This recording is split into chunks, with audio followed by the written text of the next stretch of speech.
성인용품 쇼핑몰뿐만 아니라 일반적인 업무를 할 때나 효율성을 만들어지는 어떤 툴이 되는 건데, 저는 그걸 투두 리스트라고 부릅니다. 저희 이제 레드커머스를 통해 창업하신 분들한테는 세미나를 통해서도 저희가 이제 투두 리스트를 어떻게 활용해야 되는지도 알려드렸고, 투두 리스트에 이제 샘플 하는 방법이 있어요. 제가 만들어서 공유를 다 드렸기 때문에 그렇게 하고 계신데, 보통 이제 성인용품 쇼핑몰 하시는 분들은 그런 거 없이 뭘 해야 되지 하다가 뭐 이거 허둥지둥하고 이렇게 된단 말이에요. 그런 부분을 줄여주는 게 투두 리스트인데, 투두 리스트는 크게 보면 연단위 업무 해야 될 게 있어요. 이럴 때 뭐 통신판매법을 연장한다거나 이런 것들이 있을 수 있죠. 뭐 피지를 한다는 보증보험이라든지, 그 다음에 이제 분기별로 하는 일이 또 업무가 있습니다. 그 다음에 월 단위로 하는 업무가 있고, 그 다음에 이제 주 단위로 하는 업무가 있고, 일 단위로 하는 단위 이런 게 있거든요. 이를테면 뭐 하루하루 다 하는 일들은 주문 내역 확인이라든지 이건 뭐 당연한 거니까 그렇게 생각할 수도 있는데, 적어 놓는 것과 적어 놓지 않는 거는 그 차이가 뭐냐면, 이렇게 체크리스트가 있으면 주문 내역 확인하면 딱 체크하면 그건 끝난 거예요.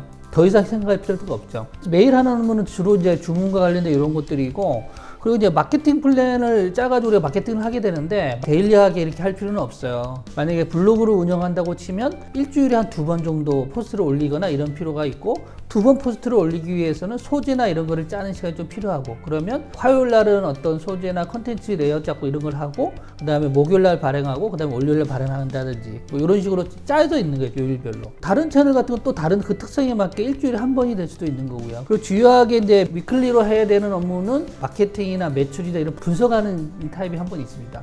왜냐하면 우리가 월 단위, 연 단위도 다 분석하고, 매출 분석도 하고, 마케팅 분석도 하고, 지표도 분석하고 이렇게 해야 되겠지만, 주간 단위로 하는 게 가장 빠르게 우리가 뭔가 액션을 취할 수도 있고, 월요일부터 일요일 아니면 일요일부터 토요일 이런 식으로 해서 주간 단위로 분석을 하면 뭐가 떨어지는지 올라가는 이런 게 되는 거거든요. 그래서 이런 마케팅 분석이나 전략 세우는 게 위클리로 하는 거고, 뭐 이렇게 되어 있는 겁니다. 그래서 제가 이제 레드커머스 창업자가 아니라면 직접 투두리스트를 들 수는 없는데, 자기가 이제 해야 되는 일들이 있잖아요. 그럼 주기를 정하고 그 주기에 맞춰서 쭉쭉쭉 적어놓고 그 투두리스트를 체크하면서 하면 훨씬 효율적으로 됩니다. 공지사항 같은 걸 하나 올리는 것도 저희 창업자들한테 공지사항을 매주 하나씩 올리라고 무조건 강조하거든요. 그 이유는 검색엔진 최저가 측면도 있고, 그 다음에 이제 고객이 왔을 때 이 쇼핑몰이 얼마나 활성화되어 있느냐에 판가름하는 여러 가지 요소 중에 하나가 공지사항이 얼마나 자주 올라오느냐도 있을 수 있거든요. 공지사항을 이슈가 있을 때만 보통 올리잖아요. 어떤 분들은 사실 창업했습니다 해놓고 몇 년 지나도 없는 분도 있고, 공지사항의 내용은 아무것도 괜찮아요. 봄이 되면 황사니까 어쩌고저쩌고, 그다음에 신제품이 들어오면 신제품이 어쩌고저쩌고, 그냥 이거 적어주면 돼요. 투두리스트를 통해서 연 단위, 분기 단위는 해도 좋고 안 해도 좋고, 저는 분기 단위 꼭 하거든요. 3개월에 한 번씩 체크해야 될 게 좀 있어요. 그리고 월 단위, 그 다음에 주간 단위, 일 단위 이렇게 업무를 쭉 해놓고, 자기가 이제 전략이 바뀔 때마다 넣고 빼고를 계속 해주면 됩니다. 매일매일 해야 될 일이나 매월 초나 매주 초 할 일이 딱 정해져 있기 때문에 헷갈릴 일도 없고, 그냥 딱딱딱 처리하면 돼요. 생각보다 이게 제가 볼 때는 50% 이상의 시간을 줄여줍니다. 그래서 투두리스트 꼭 작성해서 해보시길 권장드립니다.